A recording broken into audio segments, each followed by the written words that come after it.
જય ગુણાતીતાનંદ સ્વામી મહારાજની જય ભગતજી મહારાજની જય શાસ્ત્રીજી મહારાજની જય યોગીજી મહારાજની જય પ્રમુખ સ્વામી મહારાજની જય મહંત સ્વામી મહારાજની જય સુરત અક્ષરધામ મહોત્સવની જય. પરમ પૂજ્ય સ્વામી બાપાએ આપણને જે આજ્ઞા કરી છે કે રોજ આપણે 15 મિનિટ પ્રાપ્તિનો વિચાર કરવો, એ આજ્ઞા અનુસાર છેલ્લા ઘણા બધા સમયથી આપણે આ ગોષ્ઠીનો લાભ લઈ રહ્યા છીએ. એ જ ક્રમની અંદર મહંત સ્વામી મહારાજનો વિશેષ મહિમા એ આપણને સમજાય એના માટેનો આપણે હવે પ્રયત્ન કરીએ. મહંત સ્વામી મહારાજનું જીવન એ જુદું જીવન છે. આપણા કરતા એ પોતે જુદા છે. મહંત સ્વામી મહારાજને 2018ની સાલમાં સ્વામી જ્યારે સુરતમાં હતા ત્યારે સ્વામી પોતે આરામમાં પધારતા હતા. એ વખતે પલંગ ઉપર બેઠા હતા અને એ જ વખતે જ્યારે પ્રશ્ન એવો પૂછવામાં આવ્યો કે સ્વામી અમારે મહિમાનો વિચાર કેવી રીતે કરવો, ત્યારે મહંત સ્વામી મહારાજ એ વખતે બોલ્યા કે દિવ્ય છે, મનુષ્ય દેહ ધારણ કર્યું છે, ખાવું પીવું ઉઠવું બેસવું આ બધું હોય પણ બધું દિવ્ય છે. આપણું અને એમનું દેખાય કે સરખું દેખાય ઉપરથી, પણ સ્વામી એવું બોલ્યા કે અલગ છે, દિવ્ય છે. તો ઘણાથી સત્પુરુષ પોતે આ પૃથ્વી ઉપર પધારે છે એક ચોક્કસ હેતુ સાથે, પણ આપણને એના સાનિધ્યનું સુખ આવે એટલા માટે આ ગુણાતીત સત્પુરુષ પોતે આ મનુષ્ય દેહનું ધારણ કરે છે. પરંતુ એ આપણા જેવા ઉપરથી દેખાય છે, પરંતુ એ આપણા જેવા થઈ જતા નથી. બ્રહ્મ સ્વરૂપ યોગીજી મહારાજે યોગી ગીતાની અંદર કીધું કે મોટા પુરુષ આ લોકમાં આવે અને સામાન્ય મનુષ્ય જેવા જ ચરિત્ર કરે, આપણા ભેળા ભળી જાય, પરંતુ એ નિર્દોષ છે. યોગીજી મહારાજે તો એ પણ વાત કરી કે સત્પુરુષ એ કર્મે કરીને નથી ઉપજતા, પરંતુ એ એમનો ભેદ, સત્પુરુષનો ભેદ એ અનાદિનો છે. પ્રમુખ સ્વામી મહારાજે પણ એકવાર લંડનની અંદર એવી વાત કરેલી 1988ની સાલમાં 18 ઓક્ટોબર 1988ના દિવસે સ્વામી એવું બોલ્યા હતા કે આ બીજા આવે ને જાય છે એવા સંત નથી, પરંતુ આ જુદા સંત છે. નાયરોબીમાં પણ સ્વામી 88ની સાલમાં જ એકવાર એવું બોલ્યા કે આ લાઈફ એ જુદી છે. તો ગુણાતીત સત્પુરુષનો યોગ આપણને જે થયો છે એ બહુ જ મોટી વાત છે આપણા માટે, પરંતુ એમના મહિમાનો વિચાર કરવો, કહેતા કે આ પ્રાપ્તિનો વિચાર કરવો એ પણ એટલી જ મહત્વની બાબત છે. એટલા માટે મહંત સ્વામી મહારાજે આપણને આજ્ઞા કરી છે. તો આ પુરુષ એ કેવી રીતે જુદા છે, એમનું જીવન એ જુદું કેવી રીતે છે, એ આપણે અલગ અલગ માધ્યમથી સમજવા પ્રયત્ન કરીએ. સૌથી પહેલા તો આપણે જોઈએ તો એમના જીવનની અંદર જે મહિમા દ્રષ્ટિ છે, એ મહિમા દ્રષ્ટિનો જ્યારે વિચાર કરીએ છીએ ને ત્યારે આપણને બહુ સ્પષ્ટ દેખાય છે કે આ પુરુષ જુદા છે. આપણે પણ આ પરિવારની અંદર કહેતા કે BAPS પરિવારની અંદર આપણે પણ રહ્યા છીએ. આપણે પણ સંતો, હરિભક્તો, બાળકો, યુવાનો બધાને મળીએ છીએ, પરંતુ આપણી દ્રષ્ટિ એ જોવાની કંઈક જુદી છે અને આ મહંત સ્વામી મહારાજ એક જુદી દ્રષ્ટિએ બધાને એ જુએ છે. તો એમની મહિમા દ્રષ્ટિના જે પ્રસંગોનો વિચાર કરીએ ત્યારે આપણને સમજાય છે કે એમનું જીવન એ કંઈક જુદું છે. બાળકો નાના નાના અને એ કાલીગરી ભાષાની અંદર એ સ્વામી સામે બધી રજૂઆત કરતા હોય આ તે, પણ એ બાળકોને જોવાનું સ્વામીને દ્રષ્ટિકોણ એ કેટલો ઊંચો છે.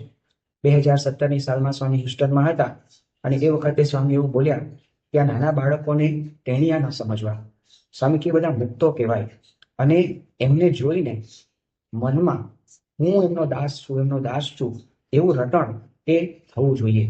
મહંત સ્વામી મહારાજ કેવા પુરુષ છે કે જે કંઈ પણ બોલે છે એ આપણને કેવળ ઉપદેશ માટે નથી એ પોતે કહેતા, પરંતુ પોતાના જીવનની અંદર પણ આ રીતે પોતે વર્તે છે. એમની મહિમા દ્રષ્ટિ જેવી ઊંચી છે. રોબિન્સવિલની અંદર 2017માં જ બાળકોએ સ્વામી પાસે પોતાની એક મીઠી મૂંઝવણ રજૂ કરેલી કે સ્વામી બધા એમ માને છે કે બાળકો તોફાની છે, તો એમના પ્રોગ્રામમાં શું જવું. બાળ દિનના દિવસે આ બાળકોએ ત્યાં બાપાને રજૂઆત કરેલી, ત્યારે આ વાત કરેલી કે બાપા બાળકોને બધા તોફાની સમજે અને એવું વિચારે કે એમના પ્રોગ્રામમાં શું જવું, તો આપ લખી આપો કે બાળકો કેવા છે ત્યારે મહંત સ્વામી મહારાજે એક સુશોભિત પેડ ઉપર તે વખતે લખી આપેલું કે અક્ષર મુક્તો, લેશ માત્ર એ ખોટું નથી. કહેતા કે આ બાળકોને મહંત સ્વામી મહારાજ પોતે એક આ ઊંચી દ્રષ્ટિએ જુએ છે. એટલાન્ટાની અંદર 2017માં શિશુ દિનની ઉજવણી હતી. તે સભાની અંદર પણ સ્વામીને જ્યારે પ્રશ્ન પૂછવામાં આવ્યો કે સ્વામી આપ બાળકોને કઈ દ્રષ્ટિએ જુઓ છો, ત્યારે સ્વામી એવું બોલ્યા કે તમને બધાને યોગી બાપા અને પ્રમુખ સ્વામી મહારાજ તરીકે જ જોઉં છું. પ્રમુખ સ્વામી મહારાજ તમારા બધામાં રહ્યા છે. હવે કથા પ્રવચનની અંદર તો આપણે સહેજે આવું કંઈક બોલી દઈએ, પરંતુ મહંત સ્વામી મહારાજ પોતે આ દ્રષ્ટિએ આ બાળકોને જોવે છે ને એમની સાથે એ પોતે વર્તે છે.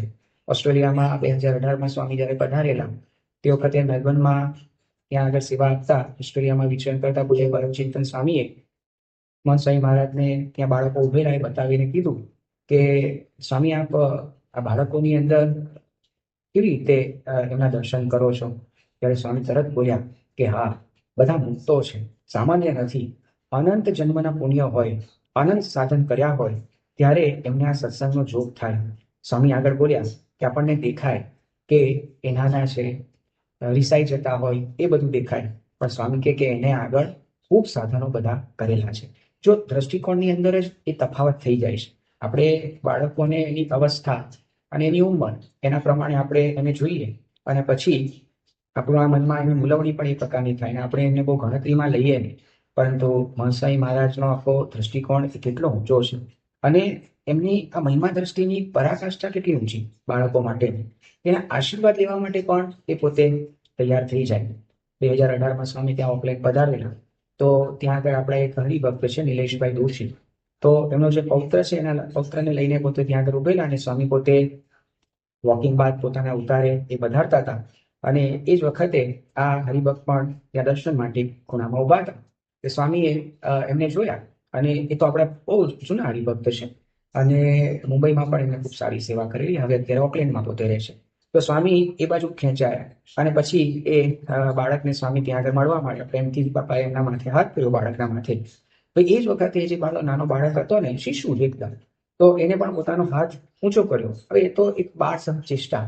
તો એ વખતે મહંત સ્વામી મહારાજે પોતાનું મસ્તક એ બાળક પાસે નમાવ્યું, શિશુ પાસે નમાવ્યું અને શિશુને તો કે બહુ એ નહીં શું નહીં, પણ એને મહંત સ્વામી મહારાજના મસ્તકે હાથ મૂક્યો. પણ સ્વામી એ વખતે તેને મહિમાથી આશીર્વાદ લેતા હોય આ દ્રશ્ય વિડીયોની અંદર પણ કંડારાયેલું છે. અને મહંત સ્વામી મહારાજની જે વિડીયો ચેષ્ટા આપણે અલગ અલગ બધી થઈ છે, એમાં કોઈક ચેષ્ટામાં આ દર્શન પણ આપણને એ થાય છે.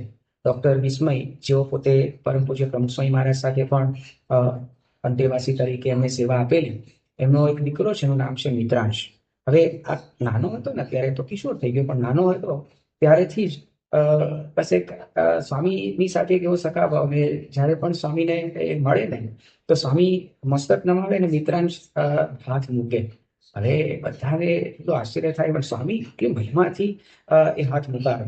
પછી હમણાં થોડા સમય પહેલા તો એવું થયું કે સારંગપુરની અંદર લગભગ એકાદ વર્ષ પહેલા બાપા અહીંયા આગળ હતા અને એ વખતે આ મિત્રાંશ પોતે અહીંયા આગળ આવેલો અને હવે તો પોતે સમજ ન થયો, પણ સેવકોએ એવું કીધું કે મિત્રાંશ બાપાની સામે જ વાત કરી કે બાપાના માથે હાથ નથી મૂકો. તો મિત્રાંશે કીધું કે બાપા કેમ તો હું મૂકું. તો બાપાએ તરત જ મસ્તક નમાવી અને પછી એને હાથ મૂક્યો. તો મહંત સ્વામી મહારાજની એક એવી મહિમા દ્રષ્ટિ. બાળકોને તો આપણે કદાચ હજુ નિર્દોષતાની અંદર આપણી દ્રષ્ટિ એના માટે રહે, પણ યુવાનો હોય એના માટેનો દિવ્ય ભાવનો દ્રષ્ટિકોણ કે મહિમાનો ઊંચો દ્રષ્ટિકોણ રહેવાનો અઘરો છે. પણ મહંત સ્વામી મહારાજને યુવાનો પ્રત્યે પણ આવો જ ભાવ આપણને દેખાય છે. સ્વામી પોતે ત્યાં આગળ શિકાગોમાં બિરાજમાન હતા 2017માં. એ વખતે કિશોર દિનની સભા હતી અને એના પછી ત્યાં આગળ એ વખતે વિચરણ કરતા પૂજ્ય સ્નેહમુનિ સ્વામી એ સ્વામી પાસે પગ ઉછાળીને લઈને આવ્યા અને એના ઉપર બધા કિશોરોના નામ અને કિશોરોએ પોતાના દોષ લખેલા અને એ બધાની ભાવના એવી કે સ્વામી પગ ઉછાળ્યા ઉપર પગ મૂકે અને અમારા નામ છે એટલે અમે તો પાવન થઈએ, પણ બધા દોષો પણ કચડાઈ જાય અમારા ભેગા. આવી ભાવના હતી એટલે આ પગ ઉછાળી બતાવ્યું. તો એ વખતે સ્વામીએ પગ ઉછાળ્યું છે ને તો એને સ્વામી પગે લાગ્યા અને સ્વામી ના પાડી કે આવી રીતે ઉપર પગ ન મુકાય. આ ઊંચી મહિમા દ્રષ્ટિ. બાકી સમર્થ ગુરુ છે અને ગુણાતી સત્પુરુષ જ દોષોને કચડી શકે અને બધાની ઈચ્છા પણ હતી આ કે બીજો તો ભાવ હતો ને, પણ સ્વામીએ ના પાડી કે ના, આ બધાને તો મસ્તકે ચડાવાય. આવી મહિમા દ્રષ્ટિ. કદાચ ક્યારેક આપણને એવું થાય કે મનસાઈ મહારાજ ગુરુપદે આવ્યા પછી આ બધી બાબતો એટલી બધી આગળ ઉપર હાઇલાઇટ નથી થતી દિવ્ય ભાવની ને મહિમાની, એટલે સ્વામી આખો પ્રોજેક્ટ લીધો છે એવું નથી. એમના જીવનમાં પહેલેથી જ આવી ઊંચી મહિમા દ્રષ્ટિ છે. જ્યારે પોતે સદગુરુ સંત તરીકે વિચરણ કરતા તે વખતે પણ એવું કોઈ અનુભવ્યું છે. પૂજ્ય આનંદ બિહારી સ્વામી અત્યારે ત્યાં નાસિકમાં ભંડારી સંત છે, તેમણે પોતાનો પ્રસંગ કીધો કે 1987 સાલમાં યુવકમાં સ્વામી સાથે હતા. તો વિચરણમાં પોતે જોડાયેલા અને વિચરણ કરતા કરતા એ ગુચાસણ પહોંચ્યા અને સ્વામી પોતે પોતાના ઉતારે પહોંચે પહેલા એ પોતે પહોંચી ગયા અને બધો ઉતારો વ્યવસ્થિત કરી દીધો. અને પછી સ્વામી આવ્યા અને આવીને પછી સ્વામીએ સ્નાન કર્યું અને પછી સ્વામી પોતે રૂમની અંદર ધોત્યું ને બેઠતા તે વખતે સ્વામીના વસ્ત્રો એ કટકો વગેરે આ આનંદ બિહારી સ્વામી પોતે ધોતા હતા. અને પછી અચાનક એમની નજર ગઈ જેવા બાથરૂમના દરવાજાની બહાર, તો મનસાઈ મહારાજ ધોતિયું પણ પહેરી લીધેલું અને પછી સ્વામી પોતે ત્યાં આગળ બાથરૂમની દિશાની અંદર દરવટ કરતા હતા. બાથરૂમમાં તો ખાલી આ આનંદ બિહારી સ્વામી પોતે યુવક તરીકે હતા, એકદમ સંકોચાઈ ગયા, નહીં તો તરત બહાર આવી ગયા કે સ્વામી હા શું કરો છો? ત્યારે એ વખતે સ્વામી બોલ્યા કે તમારે આજે આખા દિવસનો નિર્જળા ઉપવાસ છે અને આટલી ભીડાવાળી બધી સેવા આખો દિવસ પણ તમે કરેલી છે અને મુંબઈ છોડીને અત્યારે તમે બધા ગામડાના વિચરણમાં એ ફરો છો, તો તમારો મહિમા કેમ ન સમજીએ એવા ભાવના શબ્દો સ્વામીએ કીધા. અને સ્વામી પોતે એ વખતે એમને દંડવત કર્યા. તો એમને આવો એક ઊંચો મહિમાનો દ્રષ્ટિકોણ કે આ બધા બાળકો યુવાનો પ્રત્યે હરિભક્તો માટે પણ સ્વામીને આવી જ ઊંચી એક મહિમા દ્રષ્ટિ છે. જો એકાદ બે વાર તો આપણે પણ મહિમાથી મળીએ, પરંતુ અખંડ આ એક ઊંચી મહિમા દ્રષ્ટિ જે રહેવી અને એનાથી જાણે સ્વામીને એટલો બધો આનંદ આવતો હોય, સ્વામીને અંતરની અંદર જાણે કહેવાય ને કે એનાથી તૃપ્તિ જ ના થતી હોય એ પ્રકારની આખી એક મહિમા દ્રષ્ટિને એવો ભાવ સ્વામીને રહે છે. સ્વામી પોતે દાર એ સલામ હતા 2017ની સાલમાં અને પૂજા બાદ સ્વામી પોતે ઉતારે પોતે પધારતા હતા. તો એ વખતે એમની સાથે ત્યાં આગળ સત્સંગ પ્રવૃત્તિની સેવા જે સંભાળે છે મધ્યસ્થ કાર્યાલય મૂળ સ્વરૂપ સ્વામી એ પોતે સાથે હતા. તો એમને બહુ ધ્યાનથી જોયું કે સ્વામી પૂજા પછી તો બધાને ભાવથી એ પગે લાગે જ છે, દર્શન કરે જ છે. અને પછી પાછા જ્યારે ગાડીમાં આવે છે તો રસ્તામાં પણ પાછા હરિભક્તો તો બધા એના જ છે. એટલે પછી મૂળ સ્વરૂપ સ્વામીએ એમને કીધું કે સ્વામી આ પૂજા પછી પણ એટલા ભાવથી દર્શન કરો છો અને પછી પાછા એ હરિભક્તો આ બધા રસ્તામાં ઉભા છે તો એને પણ એટલા જ પાછા એના હરિભક્તોને ભાવથી દર્શન આપ શાંતિથી કરો છો. ત્યારે સ્વામી વચ્ચે જ બોલ્યા કે તૃપ્તિ જ થતી નથી.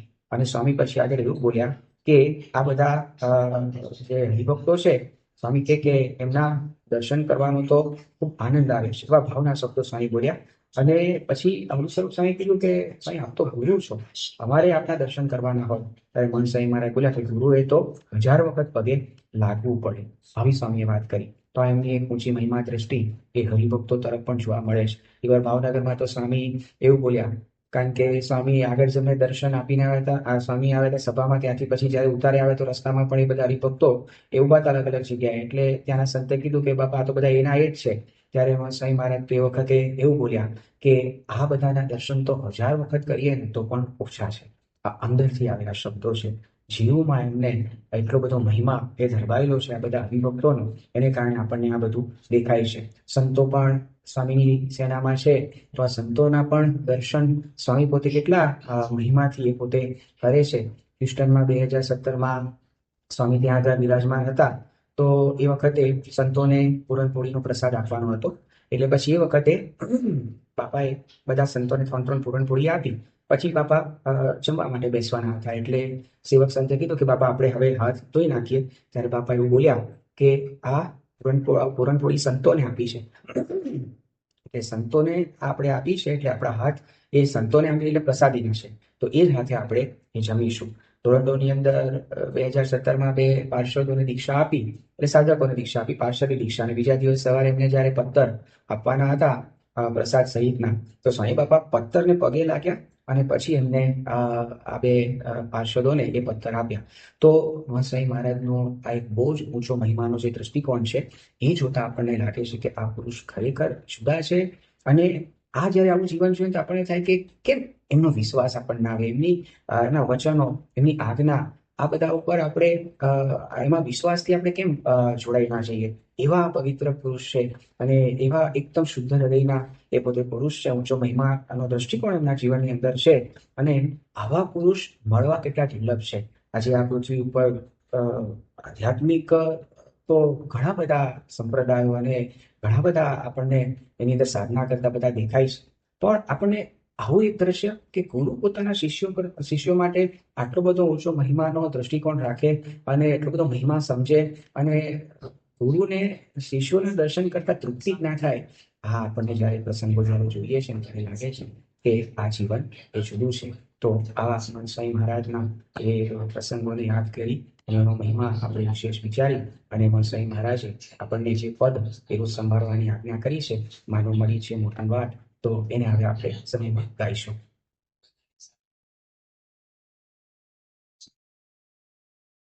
માનો મળી છે મોટી વાત, હાથ આવી તેમાં હાર જોરે, કરી જતન દિવસ રાત સુતા, બેઠા સંભાર જોરે, સાચો મળ્યો છે સત્સંગ, અંગે અચળ કરી રાખ જોરે, રખે ચડે બીજાનો રંગ એવો, દાપણ દૂર નાખ જોરે, લઈ બેઠા છો મોટો લાભ ભેટી, પૂરણ બ્રહ્મને રે, નહીં તો દુઃખનો ગત ડાપ માની, લેજો એ મર્મન રે, આજ પામ્યા છો આનંદ પામ્યા, દારુણ દુઃખન રે, એમ કહે નિષ્કુળાનંદ રખે, મુક્તા એવા સુખન રે.